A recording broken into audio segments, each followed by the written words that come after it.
BJP মিত্ৰজোঁটে দ্বিতীয়বাৰৰ কাৰণে অসমত একক সংখ্যাগৰিষ্ঠতা লাভ কৰাৰ পাছত আজি মুখ্যমন্ত্ৰী পদৰ দাবীদাৰ হিমন্ত বিশ্ব শৰ্মা ডাঙৰীয়াই প্ৰথমবাৰৰ কাৰণে সংবাদমেল সম্বোধন কৰি বিৰোধীৰ বিধায়ক অখিল গগৈ ডাঙৰীয়াক সমালোচনা কৰিবলৈ যাওঁতে নিশ্চিতভাৱে সমালোচনা কৰিব পাৰে দুটা ভিন্ন আদৰ্শৰ বিৰোধী দলৰ নেতা ইগৰাকী সিগৰাকীক বিৰোধিতা কৰি বা সমালোচনা কৰি আদৰ্শগত বা অন্যান্য দিশত বিভিন্ন বিষয় থাকিব পাৰে কিন্তু তাৰ মাজত অতি সংবেদনশীল এটা বিষয় মাতৃ শুশ্ৰূষা বিষয়টোক লৈ যি ধৰণে উপলুঙা কৰা দেখা গ'ল এইটো আচলতে এগৰাকী ৰাজনীতিকৰ মুখত অতিকৈ নিন্দনীয় অবাঞ্ছিত আৰু অতিশয় গৰিহণাযোগ্য আমি দেখিলো যে অখিল গগৈ ডাঙৰীয়াই অসুস্থ মাতৃগৰাকীক তেখেতে মানসিকভাৱে শান্তি দিয়াবৰ কাৰণে মুখত হাঁহি বিৰিঙাবৰ কাৰণে বিভিন্ন সময়ত ব্যস্ততাৰ মাজতো আমি মাতৃক সময় দি আমি দেখিছো মাতৃগৰাকীক হাঁহি বিৰিঙাবৰ কাৰণে বিভিন্ন খুহুতীয়া কথা কেতিয়াবা নাচি নিজৰ মাকক হহুৱাবলৈ ফূৰ্তি দিয়াবৰ কাৰণে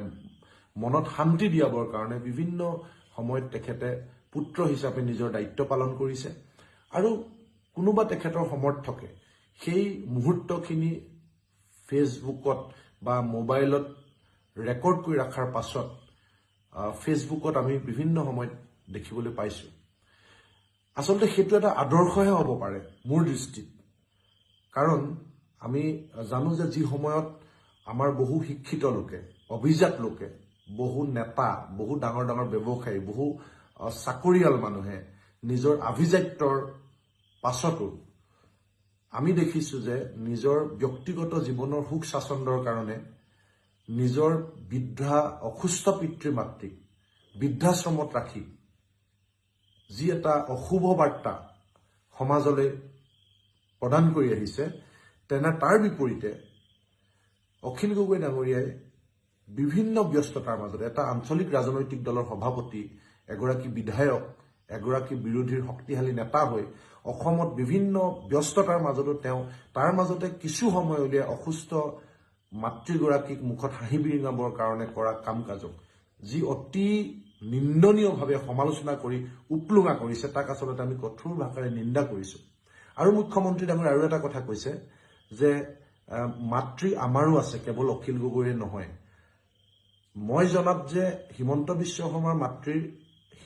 শৰ্মা ডাঙৰীয়া একমাত্ৰ সন্তান নহয় আৰু কেইবাগৰাকীও আছে কিন্তু তাৰ বিপৰীতে অখিল গগৈ ডাঙৰীয়া বৰ্তমান মাতৃৰ একমাত্ৰ পুত্ৰ গতিকে বৰ্তমানৰ একমাত্ৰ পুত্ৰগৰাকীয়ে নিজৰ মাতৃক একমাত্ৰ হৈও বিভিন্ন ব্যস্ততাৰ মাজত সময় দিয়া আৰু কেইবাগৰাকী পুত্ৰ থকাৰ পাছতো হিমন্ত বিশ্ব শৰ্মা ডাঙৰীয়াই সময় দিয়াৰ মাজত আকাশ পাতাল পাৰ্থক্য আছে গতিকে এই গোটেই অপ্ৰয়োজনীয়ভাৱে ক্ষমতা দখল কৰিবলৈ গৈ আছে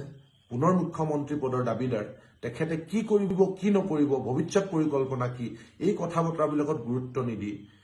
অতি সংবেদনশীল এটা বিষয় মাতৃক ভক্তি মাতৃক সময় দিয়া মাতৃক শুশ্ৰূষা কৰা বিষয়টোক অবাঞ্ছিতভাৱে টানি আনি যি ধৰণে